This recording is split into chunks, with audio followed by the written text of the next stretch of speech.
voilà, bonjour à vous, Monsieur Paul Arnaud Ecou. Bonjour Alice. Alors, on va autour de ce plat parler en famille avec Monsieur Paul Arnaud Ecou. Oui. Du sujet du jour qui nous arrime à la pneumatique, n'est-ce pas? On parle de nos 4 roues, contrôler l'état de nos pneus, de son véhicule, c'est tout un programme. Déjà, avoir la définition, hein, c'est quoi un bandage pneumatique? C'est le thème technique. Oui, le bandage pneumatique, par abus de langage, on dit le pneu. Mais le bandage pneumatique, ça va être juste la bande élastique qui entoure la jante et qui permet de retenir la pression de l'air. Donc, quand on dit pneu, on ne pense pas seulement qu'au caoutchouc, on pense aussi à la jante. Donc, c'est cet ensemble-là qu'on va appeler la pneumatique et qu'on va essayer d'analyser aujourd'hui. Très bien. Alors, prochaine question. Quand et comment contrôler l'état de ces pneus? Généralement, quand on approche de la visite technique, on fait un effort, on veut changer ses pneus, mais il faut prendre l'habitude de faire des contrôles visuels régulièrement. On le dit, il est très souvent conseillé de jeter un coup d'œil rapide lorsqu'on contrôle l'environnement extérieur de la voiture pour éviter qu'il se trouve quelque chose dans la roue. Mais en ce moment-là, on va contrôler l'état de pneu. Le contrôle le plus courant qu'on va faire, c'est le contrôle de la pression de l'air. On va voir si le pneu n'est pas assez plat, s'il est assez élevé. Mais il faut contrôler aussi tout ce qui va être lié à l'état de la bande, à cette bande élastique, les fissures, les boussouflures. Donc, il faut les contrôler très régulièrement, mais il faut faire un contrôle approfondi. Généralement, lorsqu'on va faire sa vidange, peut-être toutes les 5000 km, pour voir s'il n'y a pas des fissures qui apparaissent, si on n'a pas abordé les témoins d'usure. Donc, il faut prendre l'habitude, lorsqu'on va faire des contrôles plus poussés pour l'entretien de sa voiture, de vérifier aussi l'état de ses pneus. Justement, quand on envoie une voiture en révision pour d'autres pans, hein, au niveau du pneu, à quel moment on se dit que le pneu il est usé, il n'est plus en bon état, il faut le changer carrément? Il y a plusieurs points de contrôle techniques qui font qu'on doit changer son pneu ou faire une contre-visite. Donc, il y a une vingtaine de points de contrôle. Wow. Il y a certains points pour lesquels il faut forcément avoir des équipements adaptés pour savoir si le pneu est capable de garder la bonne pression régulièrement. Parce qu'on aura l'impression que ça se dégonfle rapidement alors que ce n'est pas PC. Parce que la jante est déformée. Quand la jante est déformée, le pneu est en mauvais état déjà.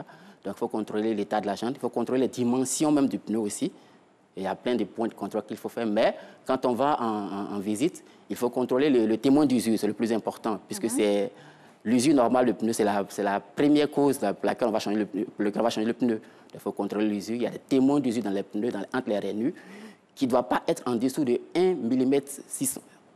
C'est-à-dire que quand on paye la rainure tourne autour d'1 cm, c'est-à-dire de 16 cm, 10 cm, et il va se réduire au fil du temps. Il faut contrôler cette usure-là. Il y a des témoins, il y a plusieurs témoins, il y a plusieurs indicateurs. Il faut contrôler s'il n'y a pas de hernie, de boussouflures sur le pneu. Et ça allait être très technique, hein, Monsieur Ecou. Pour des personnes, surtout je parle au nom des femmes, la plupart du temps, on a tendance, il faut le dire, c'est qui est à juste monter dans le véhicule, démarrer et puis laisser ces petits réglages-là aux professionnels. Mais pour des femmes qui voudraient vraiment beaucoup plus s'intéresser, à quoi elles devraient faire attention?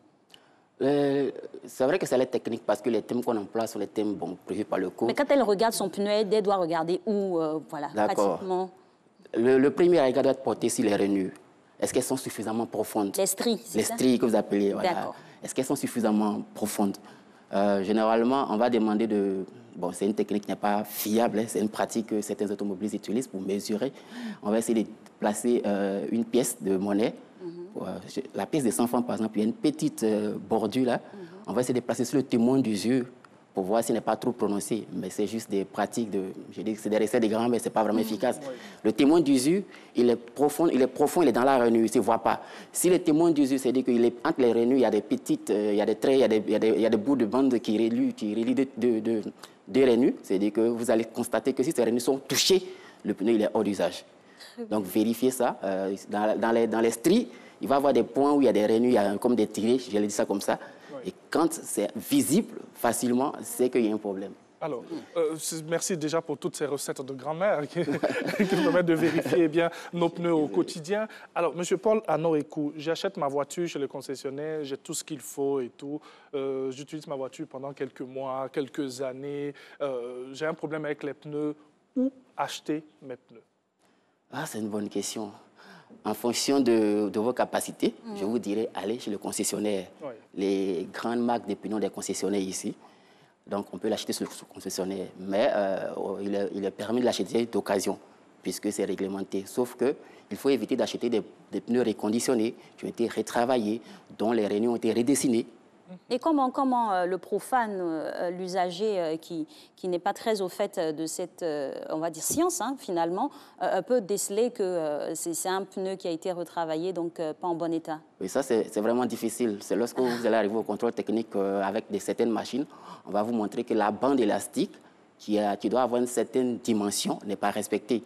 Parce que je sais qu'il y a certaines techniques aujourd'hui qui permettent même de redessiner, de remettre à neuf les pneus. Et généralement, il n'est pas facile, il n'est pas aisé pour l'usager non averti. C'est des techniques illégales, finalement. Ou c'est pas adapté à tout type de pneus.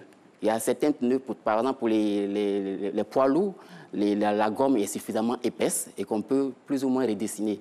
Mais pour les petits véhicules comme les nôtres, ce n'est pas possible de redessiner parce qu'on va entacher de façon très large cette bande-là. Donc, pour les petites voitures comme les nôtres, j'allais dire c'est déconseillé, même c'est interdit. Mais pour certains véhicules, la bande est suffisamment large, donc on peut le faire. Et malheureusement, ce n'est pas toutes les personnes qui peuvent avoir l'habitude de déceler qu'un pneu a été retravaillé. Mais quand même, il y a des contrôles visuels très apparents. C'est-à-dire que vous arrivez, on a soudé, on a recollé. Évidemment, c'est un pneu hors d'usage. Mieux vaut éviter. Voilà, vous parlez de soudure. Là. Généralement, dans nos quartiers, lorsqu'on a une petite défaillance sur le pneu, on va chez le vulcanisateur du quartier là, et nous soude là rapidement quelque chose et puis on repart de plus belle. Votre avis même sur cet aspect-là? Une petite crevaison d'un pneu en bon état, ça peut se réparer. Il y a plein de produits pour ça, il y a plein de techniques pour le réparer. Pas besoin de changer forcément. Pas besoin de changer forcément, mais une fissure d'une certaine taille, vous allez, quand je dis souder, c'est dire qu'ils vont prendre un autre bout de plastique pour venir coller dessus. Ça, ce n'est plus possible. Parce que la pression de l'air, contrairement à ce qu'on pense, est très forte et à tout moment, le pneu va éclater. Donc, il faut juste distinguer la petite crevaison de la déchirure. À partir d'une déchirure, je pense qu'on n'est plus en mesure de réparer un pneu. Même si je sais que c'était une expertise pour rattraper le pneu, mais même quand on le fait, il n'est plus en état d'être utilisé parfaitement. Monsieur Paul Anorekou, vous qui êtes très, très attaché à tout ce qui concerne la route, de votre position, vous pensez que l'état de nos pneus ici en Côte d'Ivoire est réluisant? Je pense qu'on n'a pas conscience de l'état des pneus. Je pense qu'on n'a pas conscience parce qu'il y a beaucoup de... C'est une méconnaissance ou c'est une négligence ou c'est une volonté? C'est une négligence. Parce qu'on sous-estime la valeur des pneus. Et ça, peut-être qu'il faut que j'insiste là-dessus. Comme on dit, malgré toute la puissance de votre moteur, toute la beauté de votre carrosserie ne tient à rien si vous n'avez pas de bons pneus, si vous n'avez pas la maîtrise de vos pneus. En fait, les pneus, c'est le seul élément qui tient la roue en contact avec la route. C'est-à-dire, en l'absence des pneus, vous aurez une voiture volante. Ce n'est pas possible. Il faut tenir compte du fait que les pneus supportent jusqu'à 99% de la force du véhicule. La pression est très importante, il ne faut pas le négliger. Et la plupart des défauts de maîtrise du véhicule partent du fait que le pneu aura éclaté, le pneu va se déformer. Une bonne tenue de route dépend des pneus. Vous avez des pneus bien montés, vous allez avoir une bonne tenue de route. Et vous allez avoir une bonne capacité de freiner et vous allez surtout économiser du carburant. Donc je pense que ce n'est pas négligence. On se dit, ah non, tant que ça roule, ça peut aller. Ce n'est pas vrai. C'est pas vrai. Voilà. Alors, vous parlez de pression. Quelle est la bonne pression des pneus et puis que se passe-t-il lorsqu'on n'a pas une bonne pression? Oui, la bonne pression des pneus, ça aussi, c'est une méconnaissance peut-être pour les usagers parce qu'on laisse très souvent le vulcanisateur le dire. On va le voir, on dit, mets des laits. La bonne pression des pneus va dépendre du type de véhicule, d'abord.